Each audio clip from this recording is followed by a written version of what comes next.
تم سب دروازے کا خیال رکھنا۔ وہ آدمی جس کا نام جیرم ہے ان 15 مسلح افراد کو لے کر کسی بھی وقت واپس آ سکتا ہے۔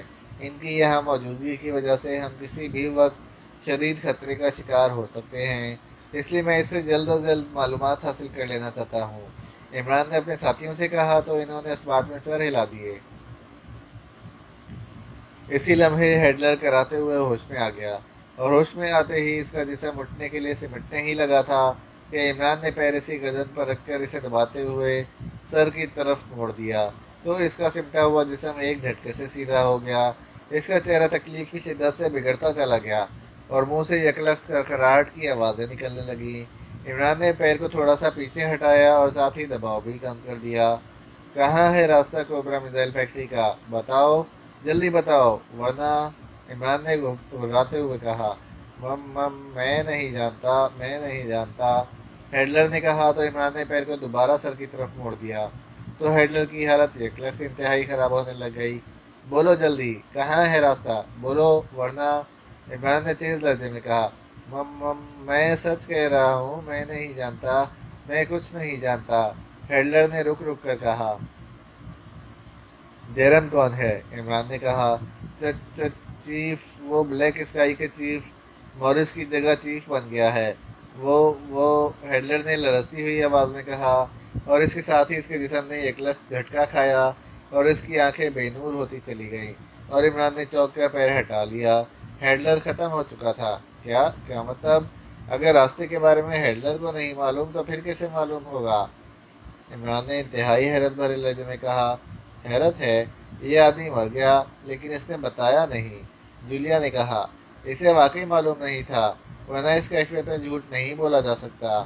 اس کا مطلب ہے اب مجھے جیرم کو گھیرنا پڑے گا، جو اب بلیک اسکائی ایجنسی کا چیف بن گیا ہے۔ عمران نے کہا، اور پھر اس سے پہلے کہ مزید کوئی بات ہوتی، اچانک کمرے کا دروازہ کھلا اور دوسرے لمحے جیرم تیزی سے اندر داخل ہوا ہی تھا کہ عمران کا ہاتھ برق رفتاری سے حرکت میں آیا، اور نزدیک آتا ہوا جیرم یکلخت چیختا ہوا ہوا میں اچھلا اور ایک دھماکے سے نیچے قالین پر جا گرا۔ عمران نے اس کو گردن سے پکڑ کر ہوا میں اس انداز میں گھما کر نیچے پٹک دیا تھا کہ اسی گردن میں بل آ گیا تھا، اور جیرم کا جسم بے اختیار پھڑکنے لگا تھا۔ اس کا چہرہ نیلا پڑ گیا تھا۔ عمران تیزی سے جھٹکا۔ اس نے اپنے ایک ہاتھ اس کے کاندھے پر اور دوسرا ہاتھ اس کے سر پر رکھ کر دونوں ہاتھوں کو مخصوص انداز میں گھمایا تو جیرم کا تیزی سے نیلا پڑتا ہوا چہرہ نارمل ہو گیا، اور عمران سیدھا ہو کر پیچھے ہٹ گیا۔ اسے اٹھا کر سامنے صوفے پر ڈالو اور اس کا کوٹ اس کے حکم میں نیچے کر دو۔ اب یہ ہمیں بتائے گا کہ فیکٹری میں جانے کا انٹرنس پوائنٹ کہاں ہے، عمران نے کہا۔ تو اس بار چوہان نے آگے بڑھ کر جیرم کو اٹھایا اور سامنے پڑے صوفے پر ڈال دیا۔ نعمانی نے صوفے کے پیچھے آ کر اس کا کوٹ اس کے حکم میں کافی نیچے کر دیا۔ اس کی تلاشی لو، یہ انتہائی تربیت یافتہ آدمی ہے، عمران نے کہا تو صفدر آگے بڑھا اور اس نے جیرم کی تلاشی لینا شروع کر دی۔ اس کی جیب میں پستل موجود تھا جو صفدر نے نکال لیا۔ عمران نے آگے بڑھ کر دونوں ہاتھوں سے اس کا منہ اور ناک بند کر دیا۔ چند لمحوں بعد جب جیرم کے جسم میں حرکت کے آثار نمودار ہو گئے تو عمران نے ہاتھ ہٹائے اور پیچھے ہٹ کر کھڑا ہو گیا۔ نعمانی، خیال رکھنا، اسے اٹھنے نہ دینا، عمران نے کہا تو نعمانی نے جو اس کے حکم میں موجود تھا اس بات میں سر ہلا دیا۔ چند لمحوں بعد جیرم نے کراتے ہوئے آنکھیں کھول دی۔ عمران اب سامنے موجود کرسی پر اطمینان سے بیٹھ گیا تھا۔ جیرم نے ہوش میں آتے ہی اٹھنے کی کوشش کی لیکن نعمانی نے اس کے کاندھوں پر ہاتھ رکھ کر اسے اٹھنے نہ دیا تو اس نے حیرت سے عمران اور اس کے ساتھیوں کی طرف دیکھا۔ تم عمران ہو؟ جیرم نے سامنے بیٹھے ہوئے عمران کو غور سے دیکھتے ہوئے انتہائی حیرت بھرے لہجے میں کہا، ہاں میں عمران ہوں، Jerome, new chief of black sky agency. Imran نے سرد لہجے میں کہا، اوہ یہ ہیڈلر کو کیا ہوا؟ کیا تم نے اسے ہلاک کر دیا ہے؟ جیرم نے اس بار سنبھلتے ہوئے لہجے میں کہا، ہاں اس نے مجھے وہ راستہ بتانے سے انکار کر دیا تھا جو یہاں سے کوبرا میزائل فیکٹری کو جاتا ہے۔ اسے معلوم ہی نہ تھا تو یہ کیا بتاتا؟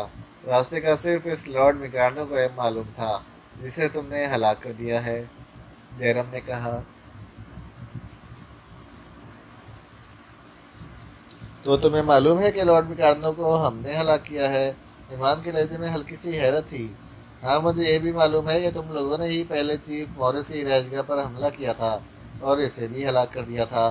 بہرحال مجھے خدشہ تھا کہ تم لوگ یہاں پہنچو گے، اور یہ بھی سچ ہے کہ ہٹلر کو بھی اس راستے کا علم نہیں ہے، اس لیے میں نے تمہیں کور کرنے کے لیے پیش بندی کی اور 15 افراد کو کلب کے مین گیٹ کے سائڈوں میں اس انداز میں چھپا دیا کہ جیسے ہی میں انہیں اشارہ کروں وہ گیٹ میں داخل ہونے والوں پر بیک وقت فائر کھول دیں۔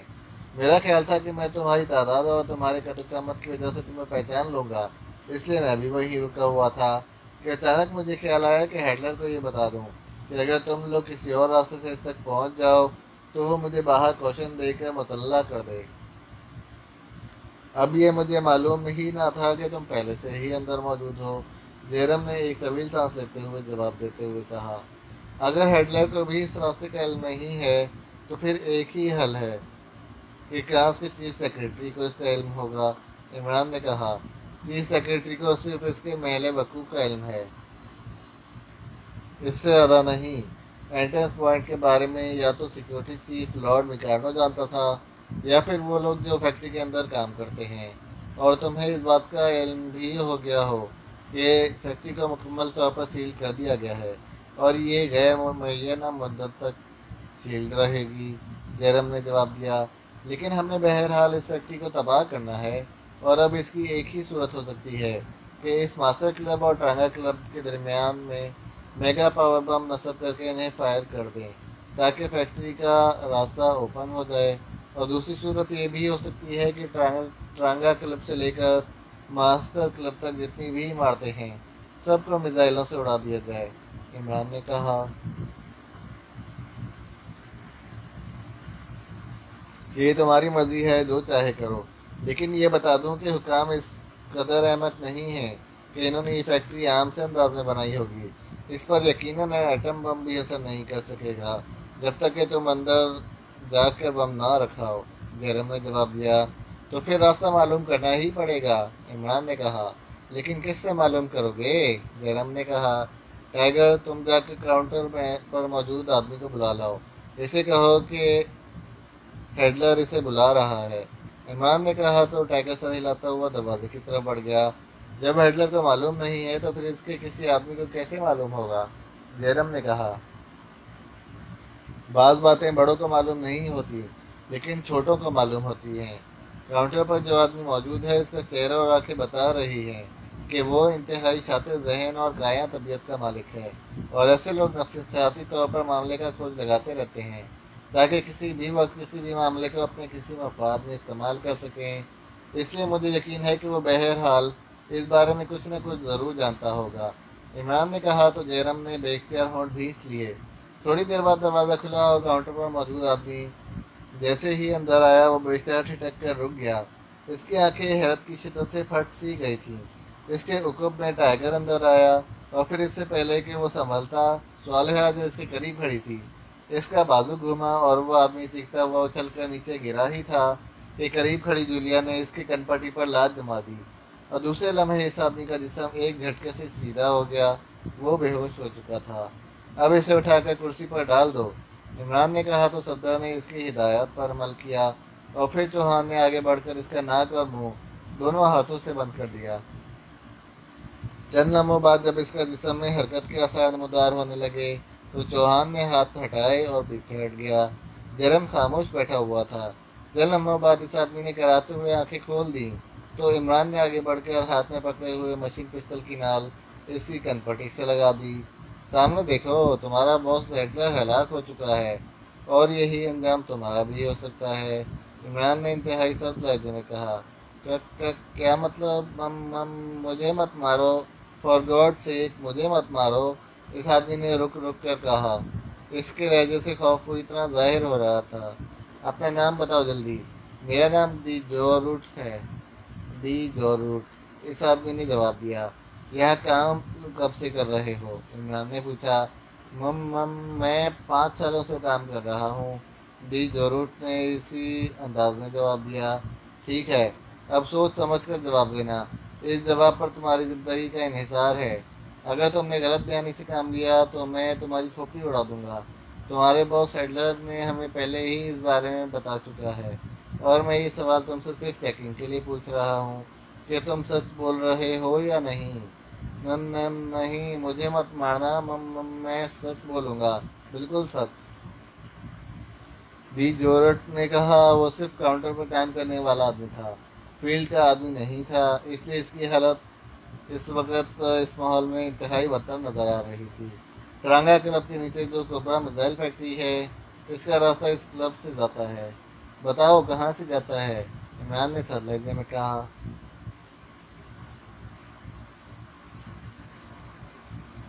وہ ماسٹر کلب سے نہیں بلکہ گرین ہاؤس کلب سے جاتا ہے۔ میں پہلے گرین ہاؤس کلب میں ہی کام کرتا تھا، اس وقت یہ کلب قائم نہیں ہوا تھا، پھر یہ کلب بنایا گیا اور گرین ہاؤس کلب بند کر دیا گیا، تب سے میں یہاں ہوں۔ ڈی جورٹ نے جواب دیا۔ کہاں ہے green house club? Master club کے قطب میں چھوٹی سی عمارت ہے جو بند پڑی ہے، وہ پہلے کلب تھا، گرین ہاؤس کلب۔ اس کا مالک کیا یہی ہٹلر تھا؟ نہیں، پہلے اس کا مالک کوئی اور تھا، لیکن وہ اسے لارڈ میکانو کے ہاتھوں فروخت کر گیا۔ پھر وہ آدمی لارڈ میکانو کو بھی اسے چھوڑ گیا، تب سے وہ بند پڑا ہے۔ البتہ یہ کلب بھی اسی لارڈ میکانو نے تعمیر کرایا تھا۔ پہلے اس کا نام لارڈ کلب تھا، پھر کلب کو ہٹلر نے خرید لیا اور اس کا نام ماسٹر کلب رکھ دیا، اور تب سے یہ ماسٹر کلب ہی ہے۔ ڈی جورٹ نے تفصیل بتاتے ہوئے کہا۔ لیکن فیکٹری کے لوگ تو اس راستے سے آتے جاتے رہتے ہیں اور مشینری بھی وہاں پہنچائی جاتی ہے، جبکہ تم کہہ رہے ہو کہ وہ بند پڑا ہے۔ وہ کلب پبلک کے لیے بند ہے، ویسے اسپیشل کلب ہے، رات کو خاص ممبرز کے لیے کھلتا ہے، اور بس۔ ڈی جورٹ نے جواب دیا تو عمران سمجھ گیا کہ اسے اسپیشل کلب بنا دیا گیا ہے تاکہ عام آدمی وہاں نہ جا سکیں، پھر تو وہاں کوئی نہ کوئی ہر وقت موجود رہتا ہوگا۔ ہاں، صرف 2 چوکیدار وہاں رہتے ہیں، ڈی جورٹ نے جواب دیتے ہوئے کہا۔ تم دونوں جاؤ اور چیک کر کے آؤ، عمران نے صفدر اور کیپٹن شکیل سے کہا، اور وہ دونوں سر ہلاتے ہوئے دروازے کی طرف بڑھ گیا۔ اسی لمحے عمران کا بازو حرکت میں آیا اور ڈی جورٹ کی کنپٹی پر اس کی مڑی ہوئی انگلی کا ہوک پوری قوت سے پڑا تو کمرہ ڈی جورٹ کی چیخ سے گونج اٹھا۔ ابھی چیخ اس کے حلق میں سے پوری طرح نکل ہی رہی تھی کہ دوسری ضرب لگی اور ڈی جورٹ کا جسم ڈھیلا پڑ گیا۔ نعمانی، اسے ہاف آف کر دو، عمران نے جیرم کے پیچھے کھڑے ہوئے نعمانی سے کہا، اور پھر اس سے پہلے کہ جیرم کچھ سمجھ سکتا، اس کے حکم میں کھڑے نعمانی کے دونوں ہاتھ اس طرح تیزی سے اکٹھے ہوئے جیسے تالی بجنے کے لیے ہاتھ اکٹھے کیے جاتے ہیں، اور اس کے ساتھ ہی جیرم کے حلق سے بے اختیار چیخ نکلی اور وہ اس کا جسم ایک جھٹکا کھا کر وہیں کرسی پر ہی ڈھیلا پڑتا چلا گیا۔ انہیں زندہ رکھنے کا کیا فائدہ؟ تنویر نے منہ بنا کر کہا۔ لیکن مار کر بھی کیا ملے گا؟ عمران نے کہا، اور پھر تھوڑی دیر بعد دروازہ کھلا اور صفدر اندر داخل ہو گیا۔ کیا ہوا؟ عمران نے پوچھا۔ وہاں واقعی 2 چوکیدار موجود تھے، انہیں ہم نے بے ہوش کر دیا ہے۔ وہاں تہخانہ موجود ہے جس میں ایک فولادی دروازہ بھی ہے، لیکن وہ بند ہے، صفدر نے کہا۔ کیپٹن شکیل کہاں ہے؟ صفدر نے جواب دیا۔